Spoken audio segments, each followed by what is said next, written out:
안녕하십니까. 뉴스데스크 강원입니다. 겨울 강원도의 대표 축제였던 인제 빙어축제가 얼음이 얼지 않아 올해도 열리지 못했습니다.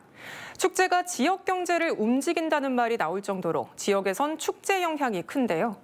그래서 인제군은 사계절 축제로 대안을 찾고 있습니다. 이송미 기자입니다. 인제의 대표 겨울축제, 빙어축제가 열리던 소양강댐 상류입니다. 축제가 한창이어야 할 시기지만 넓은 호수 위에는 하얀 눈만 쌓여 있습니다. 얼음이 충분히 얼지 않아 축제를 열지 못한 겁니다. 빙어축제가 열리던 빙어호입니다. 겉으로 보기에는 얼음이 꽁꽁 얼어 있는 것처럼 보이는데 실제 얼음 두께는 축제가 열릴 정도가 아닙니다. 빙어축제가 무산된 건 올해로 3년째. 축제장과 연결된 소양강댐 수위는 최근 3년 동안 190m에 근접해 높게 유지된 데다 지난달 기온까지 평년보다 높게 나타난 게 큰 이유입니다. 아무런 나물대로 없지 뭐 청국장도 시골에서 만들어 없는 거 없이 갖고나 팔았지 판매하죠. 안 좋죠.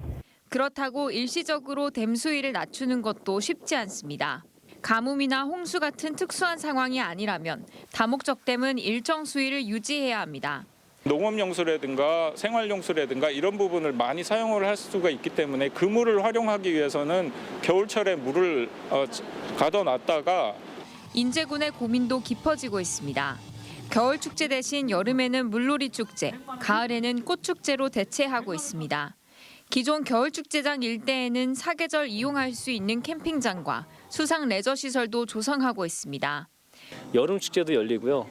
앞으로 저희가 그 일대에 왕벚꽃길이 열리면 봄 축제도 가능할 거고. 또 인제 백담마을을 비롯한 일부 지역에서는 주민 주도의 소규모 겨울 축제를 여는 등 축제 다양화를 깨하고 있습니다. MBC 뉴스 이송미입니다.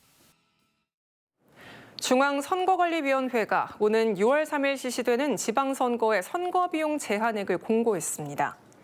시도지사와 교육감 선거의 평균 선거비용 제한액은 15억 8,700만 원으로 지난 8회 선거보다 3,400만 원 증가했습니다. 기초단체장 선거의 평균 선거비용 제한액은 1억 8,400만 원, 지방의회 의원 선거 평균은 지역구 광역의원 5,600만 원, 기초의원 4,800만 원입니다. 선관위는 헌법재판소 결정 등으로 선거구역이 바뀔 경우 변경된 선거비용 제한액을 다시 공고할 예정입니다. 학생 수 감소로 문을 닫는 학교가 늘고 있지만 상당수는 활용 방안을 찾지 못한 채 방치되고 있습니다. 반면 지자체가 직접 나서 지역의 문화 공간으로 되살린 사례도 늘면서 폐교 활용 방법에 대한 논의가 활발해지고 있습니다. 김도균 기자가 취재했습니다. 1941년부터 졸업생 4,000명을 배출한 춘천 남산초등학교 서천분교. 지난해 졸업생 2명을 마지막으로 올해 3월 문을 닫게 됐습니다. 5학년이 되는 학생 2명이 있었지만 이들만으로 학교를 유지하기는 어려워 폐교를 피하지 못했습니다. 땅과 건물만 덩그러니 남은 폐교는 마땅한 활용 방안을 찾지 못했습니다. 학생과 주민이 모두 떠나는 마당에 활용하겠다고 나서는 곳이 없었기 때문입니다. 지난 10년 동안 강원도에서만 50곳이 문을 닫았고 올해도 2곳이 추가로 폐교될 예정인데 대부분은 활용처를 찾지 못하고 있습니다. 학교가 사라진 마을이 급격히 활력을 잃자 지자체가 직접 나서는 사례가 늘고 있습니다. 지난 2015년 문을 닫은 홍천 주봉초등학교 와동분교는 2020년 홍천군이 땅을 임차하면서 문화공간으로 탈바꿈했습니다. 운동장을 조각공원으로 꾸며 각종 축제를 열기 시작했고 홍천문화재단의 사무실이 입주하면서 폐교 전보다 오히려 더 많은 주민들이 찾는 장소가 됐습니다. 내부 시설들이 사용할 수 있는 상황이었고 가장 중요했던 거는 와동분교의 접근성과 그리고 와동분교 주민들의 호응이 가장 중요했다고 생각합니다. 강원도교육청이 지역 주민과 학부모 1,800명을 대상으로 실시한 설문 결과 지자체의 폐교 활용을 맡기자는 응답이 44%로 가장 많았습니다. 교육청이 직접 관리하자는 의견은 18%에 그쳤습니다. 적극 매각을 추진을 하고 있습니다. 또한 미활용 폐교의 활용을 높이고자 저희가 강원특별자치도만의 특색 있는 폐교 활용 특례안을 발굴하고자 도내 폐교 288곳 중 25%는 방치된 상황. 강원도교육청은 지자체와 협력을 강화해 지역 특성을 살린 강원형 폐교 활용 모델을 만들겠다고 밝혔습니다. MBC 뉴스 김도균입니다. 오늘도 강원도 전역에 최저기온이 영하 20도에 가까운 매서운 추위가 기승을 부리고 있습니다. 오늘 아침 최저기온은 양구 영하 19.5도, 철원 영하 19.1, 춘천 영하 16.8도를 기록했습니다. 이 같은 추위 속에 춘천과 철원, 화천, 홍천, 양구, 인제 등 강원 12개 시군과 산지에는 한파경보가 유지되고 있습니다. 내일도 춘천의 최저기온이 영하 15도, 낮 최고 기온은 영하 4도에 머무는 등 강추위는 다음 주에도 이어지겠습니다. 영화관과 상가들이 빠져나가면서 텅 비게 된 원주 종합버스 터미널. 경영상 어려움을 겪으면서 난방조차 제대로 되지 않아 시민들이 큰 불편을 겪고 있습니다. 유주성 기자입니다. 터미널에서 버스를 기다리는 시민들. 실내지만 모자를 뒤집어 썼고 두툼한 귀마개도 착용했습니다. 실내 기온이 1에서 5도에 불과해 매우 춥기 때문입니다. 여기가 따뜻하진 않지. 여기 추워요? 저기 난로라도 이 정도면 나야 되지 않냐 이거지. 원주 정도 되면 시골도 아니고. 어르신들 굉장히 춥겠어요. 나도 지금 엄청 추운데 우리를 손님을 생각하는 게 아니지 이거. 그냥 어쩔 수 없이 우리도 차를 타고 가려고 보는 거지. 이렇게 추운 데가 어디가 있어요 지금. 추위를 견디다 못해 히터 앞으로 모여든 시민들도 있습니다. 춥죠. 저 앉아서 1시간 있으니까 못 견뎌서. 뭐 요 기차 타고 이렇게 가보면 진짜 따뜻하게 돼 있거든요. 근데 요 버스 타는 데만 이러니까. 터미널이 추운 건 난방이 제대로 되지 않기 때문입니다. 건물 전층에 난방 시설이 설치돼 있지만 실제 가동되는 건 1층뿐입니다.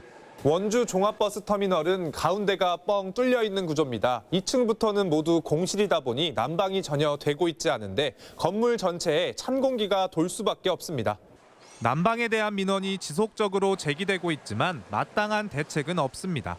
수익 구조가 악화된 터미널은 난방비 지출을 늘리기 어렵고 감독 권한이 있는 원주시도 민간 사업자에게 마냥 예산을 투입할 수도 없습니다.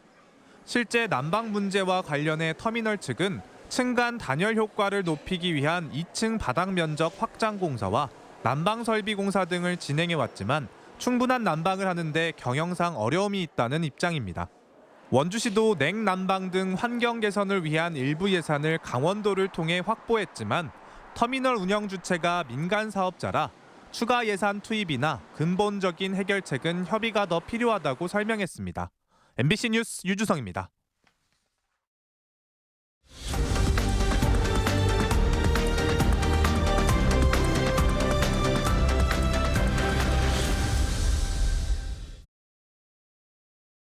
양구 소방서가 오늘 양구 고대리 한반도섬 인근에서 구조대원 20명이 참가한 가운데 겨울철 순환 사고에 대비한 특별 구조 훈련을 펼쳤습니다. 빙판이 깨지며 물속에 사람이 빠진 상황을 가정한 이번 훈련에는 구조대원들이 2인 1조로 투입돼 안전 로프를 이용한 구조 요령을 익혔습니다. 또 구조 대상자가 저체온증 등의 추가 부상을 입지 않도록 오포를 활용한 보온 조치 훈련도 함께 진행됐습니다.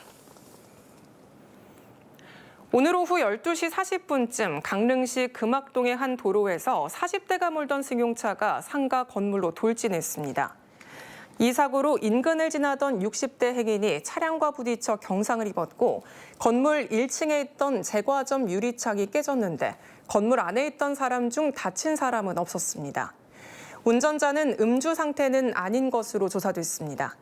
경찰은 목격자와 CCTV 등을 토대로 정확한 사고 경위를 조사하고 있습니다. 정의당 강원도당이 내일 예정된 신경호 교육감의 출판 기념회 개최를 비판했습니다. 교육청 정기 인사 발표를 불과 일주일 앞두고 개최하면 인사 대상자들에게 압박을 줄 수 있고 이는 인사의 공정성과 중립성을 근본부터 흔드는 행위라고 지적했습니다. 또 유죄 판결을 받은 사람이 마지막까지 인사권을 행사하는 건 공직자로서 최소한의 염치마저 저버린 행위라며 출판 기념회 즉각 취소와 사퇴를 촉구했습니다. 뉴스데스크 강원을 마칩니다. 시청해주신 여러분 고맙습니다.